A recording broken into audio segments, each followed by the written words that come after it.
What is good, everyone? This is your host, Deanna Kuempel of Label Free Podcast. To live your best life, you must live label free. I'm super excited. We've got a very cool guest joining us from Kentucky. He is the host of The Flipped Lifestyle. He is a father, a devoted husband, and he's also been a former school teacher as well. Please welcome Shane Sams to the show. Shane, thank you for joining us today. Can you please introduce yourself and tell the audience a little bit about your background?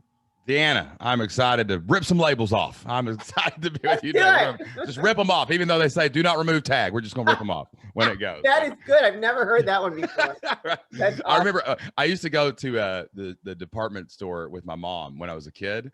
And I do not know why I did this, but you know, like you would go into the dressing room and there were those little stools. Yeah. And when I was little, I would crawl under those stools. And I remember seeing those do not remove tags. Yes. And I was like, my goal became to rip every tag off. I think that was my first rebellious stage, was I just would go under all of them in the dressing rooms at JCPenney's and rip those tags off. But you know, I'm Shane's. Go ahead. Sorry, go ahead. No. I had the same exact feeling about those tags. It's so funny that you said that because it's just like, it brings back those memories of being a kid. It's like tempting you, right? On the end of the pillow. Like, and I'm taking it off. I'm not going to listen to you. But my name's Shane Sams. I'm the host of the Flipped Lifestyle Podcast and the Shane Sams Show. I have two podcasts.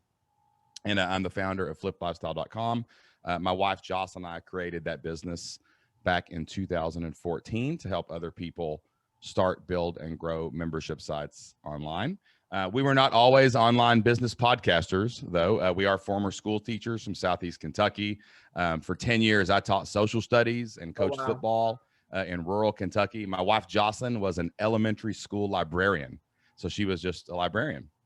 And, you know, we were very much in our labels at that time in our life. You know, we had both went to school, to college, to be teachers. Or actually, Jocelyn went back in her master's degree to get her library media specialist. Once I got my teaching job and I started coaching football, she went back to school to become a librarian so that we would be on the same schedule and we could have summers off. That's the dream, right? As a teacher. That's so sweet.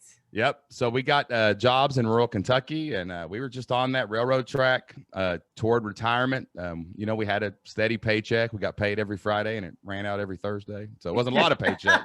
wasn't a big paycheck, but it was a good paycheck. We had health insurance. At the time, our children were very, very young. They were 3 and like 18 months. And we were just living that American dream, that 2.2 cars, 2.2 kids, above ground pool on the way to go.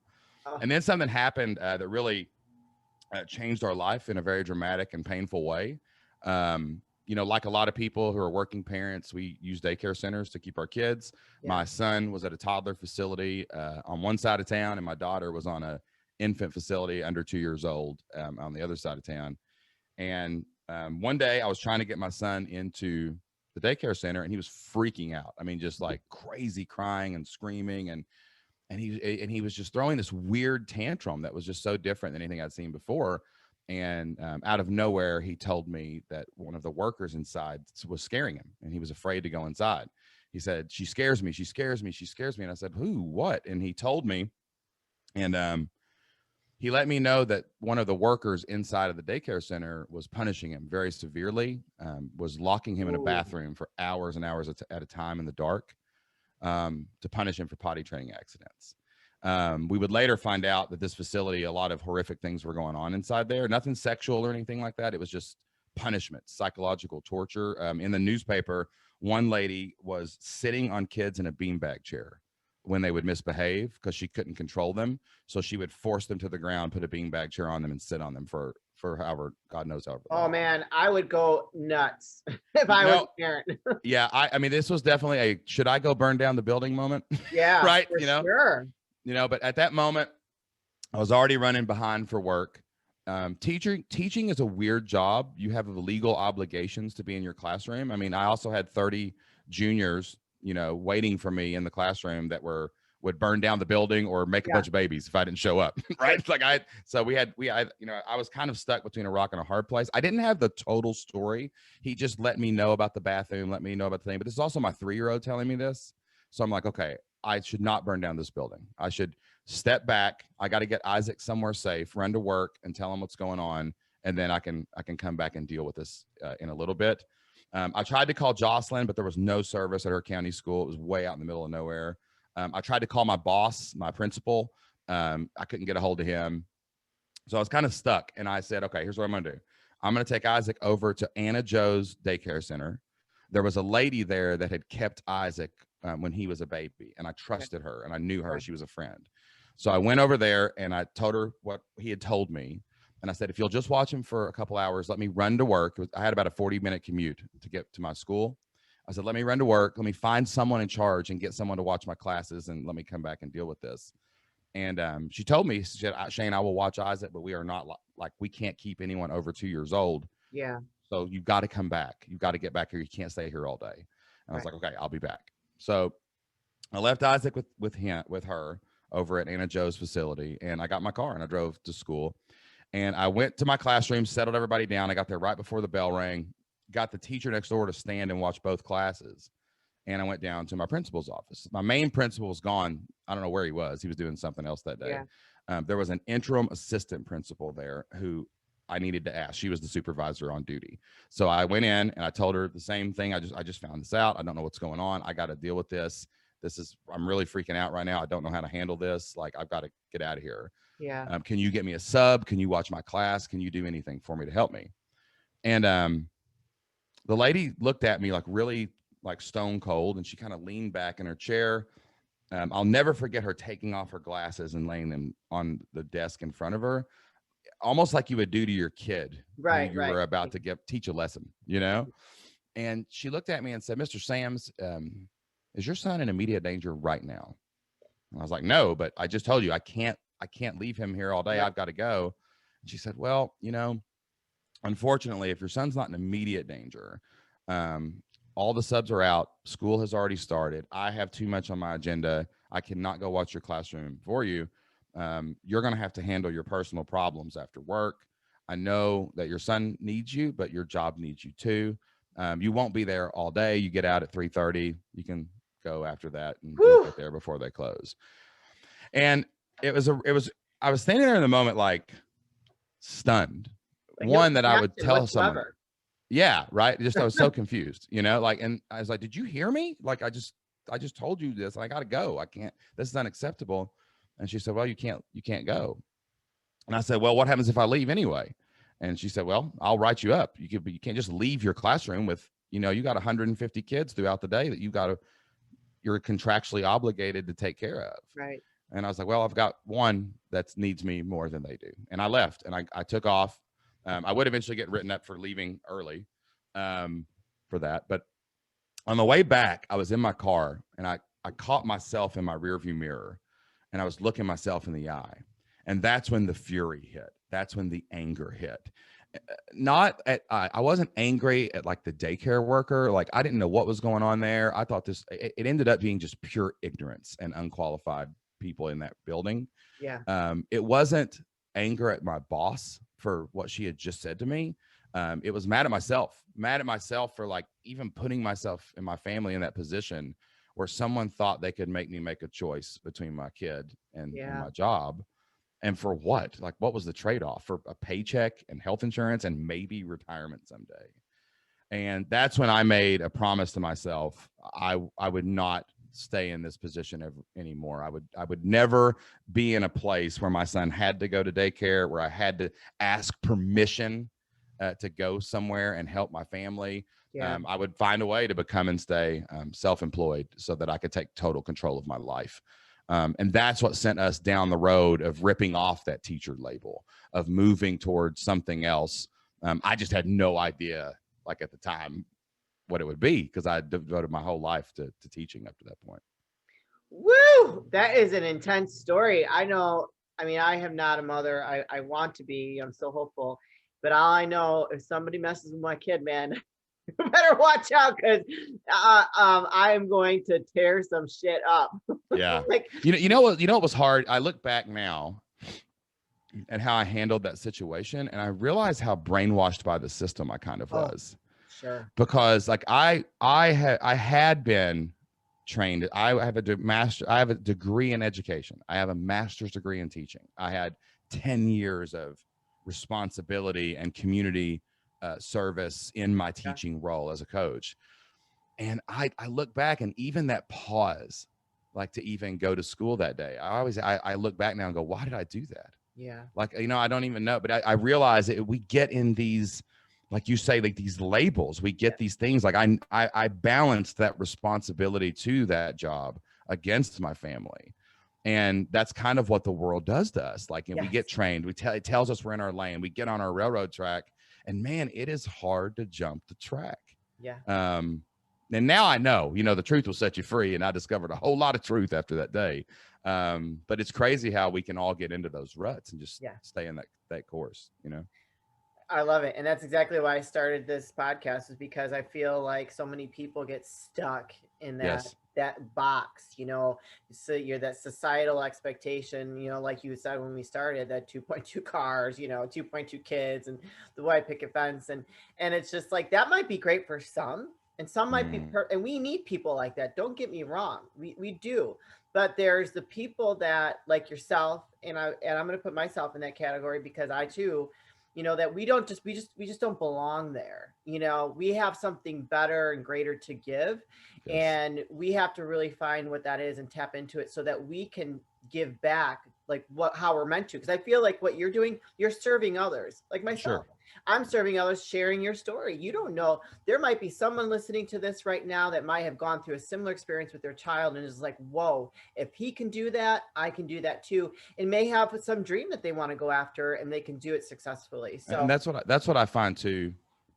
That moment when I look back on it is a catalyst, and that good enough lifestyle is good enough until something happens that knocks you off the railroad track. It's hard. The train itself cannot come off the track. There's got to be a penny on the track or something that throws it off, right? And that catalyst is what sent us down this rabbit hole. But I didn't know that I was going to go like be an entrepreneur and an online business owner and all those things. Like I started doing everything. Deanna, like I was looking at crazy stuff. Like I told my wife at first, she was freaking out. She was like, "You're a teacher. We're so far into this. Like, what are you doing? Like we're halfway to retirement. What are you talking about?" And I said, "No, listen to me. I can do anything. I'll be a handyman. Like I'll go fix things, and I'll go do things, and I'll get my home inspector's license." And my wife, Jocelyn, ever the supporter, was like, "You're not handy. Like you will burn people's houses down." I thank God for her truth every day. You know what I'm saying? And she's like, "You can't do stuff like that." And I was like, "What about I can mow grass? I don't have to be good at mowing grass. I just have to drive in a square. What if I just mow people's yards and be a landscaper?" And she's like, "Shane, we live in Kentucky. There's this thing called winter. So unless you're going to mow the snow, we will not eat in winter. So you can't do stuff like that." And I kept going. We kept looking at all these things. I looked at like MLMs, and those were like, I'm not doing that. That's crazy. Those are I'm not doing that. That's not really an entrepreneurship. That's just a thing. And I looked at real world businesses like restaurants, consignment stores, and every time I was like, I don't know, this doesn't make any sense to me. There's too many. We didn't have any money. How could I rent a building to do another business without capital? And so then one day, just real quick. So did you quit your job? Or no, I couldn't. Yeah. So you were still working, but you were looking for options. Okay, I was looking for options. I think that's a really good point to make. And like when I'm a guest in other shows and people ask me the question, should they quit a job? Keep your job until you find out what you're doing and get it going, and build it so that you can, when you're ready to go, you have security there, because, And I had babies. I mean, I had kids. I mean, I couldn't just say, I wanted to. Don't get me wrong, I wanted to, but I believe I had, I had to discipline myself because groceries are important, apparently. So, right. And you're funny.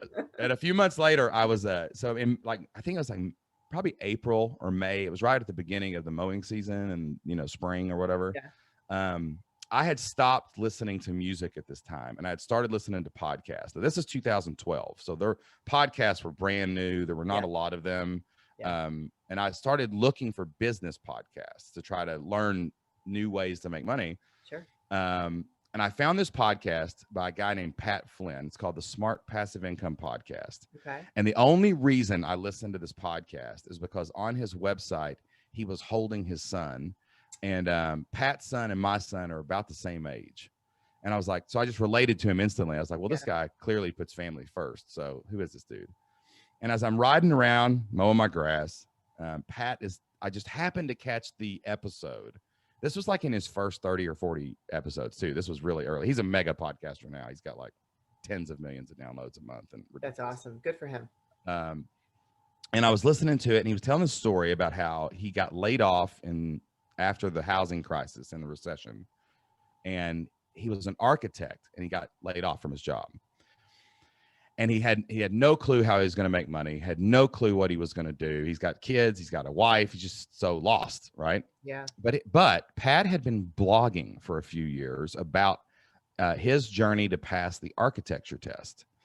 And he realized that other architect students were paying attention to his blog. Sure. And all he was doing was blogging every day about what he was studying. And he realized that he had kind of chronicled his entire journey from the beginning of studying for the architecture licensing exam to the end. So Pat realized if he put that stuff together in like a PDF, he could make a study guide where other students could use his methods to pass this test. So he puts a thing up and starts like an email list, and he says, hey, if I put this together, do you want it? A lot of people said, yes, please make this. We're having trouble studying for this. I want to be an architect someday. Pat puts a PayPal button on his thing, and he's getting ready to sell this PDF on his website. Now, about 2 weeks before this, I was really getting frustrated that I couldn't figure out how to do anything but teach social studies and coach football, right? Yeah. And my wife, Jocelyn, and I were in the car driving out to Muhlenberg County, Kentucky to see her family. And she was driving, and I was looking out the passenger side window, and I was just sitting there really dejected. And all of a sudden I had this crazy idea in my head. What if I could get 100 people to send me $50 a month? Sure. That'd be $5,000 a month, $60,000 a year. And there's 7 billion people on the planet. Surely 100 of them would want to send me $50. Yeah. So I looked over at Jocelyn, my ever practical wife, and I just said, hey, Jocelyn, I got an idea. This is amazing. Like, think about this. I know how to replace our income. We make about $5,000 a month. Together we make $60,000 a year. What if we just get 100 people to send us $50 a month? We'll make $60,000 a year. And she just looks at me like, how are you going to do that? Like, she's like, that doesn't, she's like, that's just math. She's like, you're just saying numbers. And I'm like, I know, but if I say it, it's true, right? Yeah, like there's gotta be a way to make this happen. And so fast forward back to listening to Pat on his podcast, and he tells the story about how he sent an email out to however many people were on his list, and he charged like $49 or something for this PDF, and he made $9,000 off of emailing people a PDF. That's amazing. He had taken this knowledge in his head, and he let that pass through his lips and his fingertips into the real world. And he had gotten $9,000 out of it, and it saved his family because he had no job. Right. And that's how he discovered online business. And I about flipped that lawnmower upside down and put it in a ditch. I thought, oh my gosh, this is it. Like, this is how you can get 100 people to give you $50 a month. And so I just jumped off my lawnmower and left it running in the middle of the yard, ran inside. That thing might still be running through the hills of Kentucky someday. I don't even know. And I ran in my back door, and Jocelyn was standing by the stove. And I said, Jocelyn, this is it. I figured it out. I know how I can get 100 people to give me $50 a month. I told her the story. And she's like, that sounds more legitimate than you randomly saying things in the car. Yeah. But I'm not, just go. If you can figure it out, let me know when you figure it out. And that's what sent me down the rabbit hole of, how do I get a website? Can I be a podcaster? Can I start some kind of online business? Can I take the knowledge out of my head and sell it online? And that's when I started exploring. But it was a disaster, Deanna. The first 3-4 months of this were chaos and disorder. And my wife was really looking at me funny out of the side of her eye, because I could not figure out how Pat Flynn got all those people to give him money at this point. Hey guys, Deanna here. I'm taking a quick break to share an exciting opportunity with you. I have recently partnered with Scotsman.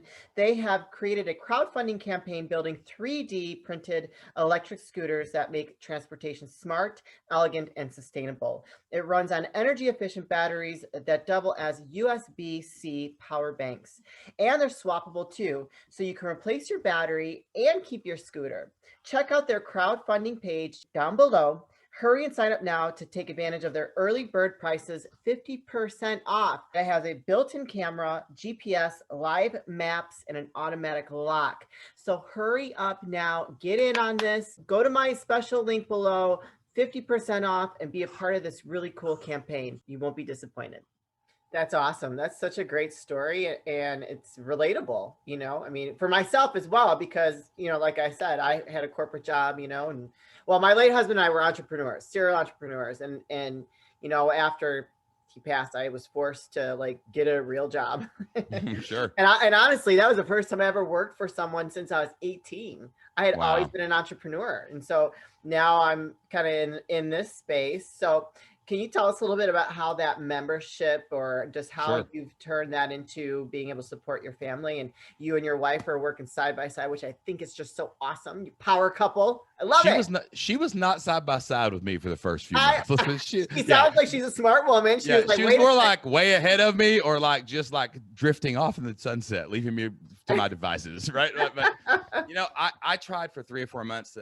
I did learn so much in the early part of the failures, because like I learned how to build a website, which back then was really, really hard. The tools Yeah, now are just click a button and you got one. yeah, for sure. I learned how to create a podcast. I learned how to do all of these things. I was yard selling every single Saturday. I sold everything we owned except the furniture. I mean, I was trying to get any money I could to buy hosting and buy any kind of courses. There were no courses back then. Like Yeah, you had to find people would drip you emails to teach you how to do stuff, you yeah. know? But I was just buying everything I could, going to the library because I didn't have enough. After I bought those courses, I had no more money. So I'd have to go to the library and find business books and I like love all these it. things to try to learn how to make money on the internet. And I was not making money on the Yeah, internet. I was not doing anything. And I was about to give up. I tried blogs. I tried affiliate links. I tried Google AdSense to try to put Google ads on my content, and yeah, nothing was working. And I was about to really give up. And I just was hating everybody that said they were making money online. I was starting to think it was a scam. yeah, And then one night I was laying in bed. It was like midnight, and Jocelyn was reading a book. The kids were asleep, you know, which they don't sleep much when they're that young. So thank God for that. yeah. And I was laying there, and I was so depressed. You ever been in your bed and you're like laying on your back and your computer's like on your chest and you're so bummed out. You're trying to move the mouse with your chin. You're just like trying. That was the state of my mind Aw. at this point in the middle of the night. I was so dejected because like I was looking at my numbers, no traffic, no money, this is zero goose eggs across the board on Yeah, all my affiliate links, everything. And I shut my computer and threw it off, and I walked over to the bathroom off our bedroom to get ready for bed. And I was so sad, I didn't even turn on the light. I didn't even want to be in. I just wanted to be in darkness, you know. yeah, I went to the sink and brushed my teeth, and I was brushing my teeth, and I remember I was like, the bathroom was to my right, and it was just total darkness, and then the only light in the room was coming from the bedroom over to my left, and I just like got a tear in my eye, got really emotional, and I just started to pray, and I said, God, I said, I've been trying everything. I've been doing this for months now. Nothing is working. Like nothing is working. So I just need some kind of sign. I just need some kind of help. I haven't made a penny on the internet. And, you know, is this Pat Flynn guy full of it? Is he real? Are any of these people real? yeah, And just tell me. And I said, hey, if it's not real, I've got a great job and a great life and my kids are fed and I'll be fine. I'll just go that way. But if it is real, just give me something to keep me going down this path. So I go back into my bedroom, and right before I went to bed, I don't know what made me do it. I just said, I'm going to open my computer and I'm going to check this one more time and see what's going on. So I opened my computer, logged into Google AdSense, and I hit refresh. And where a zero had been there before, there was 11 cents in my ad account right at that moment. And it could have been $11 million, Deanna. I jumped out of my chair. I was just screaming and hollering. And Jocelyn's like, what are you doing? The kids are finally asleep. Shut up. Like, what are you doing? And I said, Jocelyn, look. And I flipped it around just with tears in my eyes. I said, this is real. yeah, I created something and money came back. And if it can be 11 cents, it can be $11. If it's $11, it can be 11 people. We just have to figure out how to make it work better. yeah. And my wife, man, she sees there's a lot of crazy times I've been like, hey, I took a coaching job in a town across the state. Look, we're going to have to move. And she was like, I guess. Okay. So she's always so supportive of me and Aw, amazing. But at that moment, I realized how crazy I sounded. I mean, this was couch cushion money, a dime sure. and a penny. Yeah, But she tilted her head and she looked at it and her eyes got really big. And she just looked back up to me and said, what else can we do? And I was like, there we go. And then that's when Jocelyn came on board, and I had my yin to my yang, and we started brainstorming, and I showed her the Pat Flynn story, and we broke down what he actually did was he created digital products and he sold them. He sold knowledge. He sold wisdom. He sold speed and time to people who wanted to shorten their path to success. Right. And that's what we did. So Jocelyn created a website called elementarylibrarian.com. It was a blog about being an elementary librarian. Riveting, I know. She started a podcast called the Elementary Librarian Podcast, so librarians could not feel alone in their job. I started a website for football coaches, and I started a podcast for football coaches about how to run a very specific defense. And I made playbooks. And Jocelyn at the time had only been a librarian for like 3 years, and she was having a lot of trouble finding lesson plans for librarians because they're kind of the stepchild in the school, but they also have the hardest job. Sure. Because they teach 5 classes a day. Oh, wow. Right. And they're not just classes, like it's kindergartners first period, then first graders, then third, then fourth. Like she teaches the whole school every single day. Wow. Right. I did not know that. Okay. Yeah. So the prep is crazy. Like one day is a 2-hour prep. Now do that 10 times. It's very overwhelming. Yes.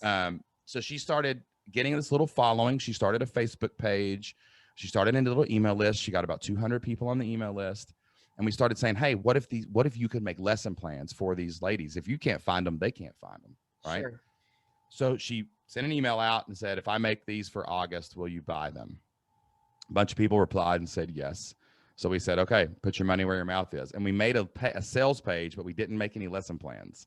Okay. We just pre-sold it. We said, all right, here's what's going to be in it. If you click this, we'll send it to you August 1st. Okay. We sent that first email out, and $2,500 came back. We went from 11 cents to little baby list of 200 people to maybe 250 people, little bitty blog, and $2,500 came back. That's amazing. And then we were like, oh no, we have to make those lesson plans now. So Jocelyn went and she made these lesson plans for August. She sent them out and she had them. Now, same thing. We had a week in September. We're like, hey, you want to make September? We'll make it for you. And she sent it out. And this time $3,500 came back, and she made more. And then the next month was like over 5,000, and it just kept growing and growing until July of 2013. We sent the email out. Hey, by this point we had a year of lesson plans. So now we were going to sell this access to it. Right. And we realized, like, why market it every month? Like we were just selling August, September. We'll just put it in a membership and you can access it and pay monthly. Yeah. So Jocelyn sends out the email. We make $15,000 in a week in July of 2013. At this point, we started another website. It's called ushistoryteachers.com. That was lesson plans as well. I started selling my playbooks, where I was helping defensive high school coaches with my defense, that they could buy that. Yeah. So all that's now out in the marketplace. We've got multiple streams of income. We put this out August. We make $36,000. Oh my gosh! In a single month. That was a full-time salary in one of our teaching jobs. That's on September 27th of 2013, in the same office that the journey had started, where that lady had told me no, we resigned. We resigned from our jobs and we quit. And we've been online entrepreneurs and self-employed ever since, all on membership. Oh my gosh, I'm gonna cry over here. I'm like, that's amazing. Look at me. I cry every day when I wake up and realize that I get to do this. You know what I'm saying? So great. Oh my gosh, Shane. I think you have so much knowledge, we could keep going, but I'm gonna have to probably have you back so we can do like a part 2. Let me tell you real quick how we got into what we're doing now. Because everybody always asks me that. Like, you had a passive income business. What do you do? It won't take long. So about 3 years after we quit the job, we realized that we were getting farther and farther away from the classroom. Yeah. And so in 2017, we decided to sell elementarylibrarian.com. And but the reason we sold it was not just because we were getting so far away from the classroom. In our Sunday school class, everybody thought we were crazy when we quit our job. Nobody understood what was going on. Yeah. But one of Jocelyn's friends, her name was Lindsay, asked if we could teach her what we were doing. She's like, I want to stay home and homeschool my kids. Yeah. I need to quit my job to do that, but I can't without income. So Jocelyn and I sat down and showed Lindsay how to make these online products. And lo and behold, she started making enough money and she quit her job. That's great. And her husband came up to me after church one day, just with tears in his eyes a few months later, and was crying and was like, just thanked us for showing them that, because it had changed their life entirely. Yeah. And I looked over at Jocelyn on the way home from church that day and said, hey, if what we did worked for us and what we do works for Lindsay and JT, maybe it'll work for other people too. Yeah. So we decided to launch the Flipped Lifestyle podcast. We decided to launch the Flipped Lifestyle community so that we could teach other family-focused entrepreneurs how to build membership sites, how to get their 100 people to pay them $50 a month. And right about that time, we got to meet Pat Flynn, and I got to go on his podcast, and we've become really good friends now. And we launched this brand, and it got so big so fast that it inspired us to sell the other company and just go all in on helping real families never have to be in that situation where they have to choose their work over their kids.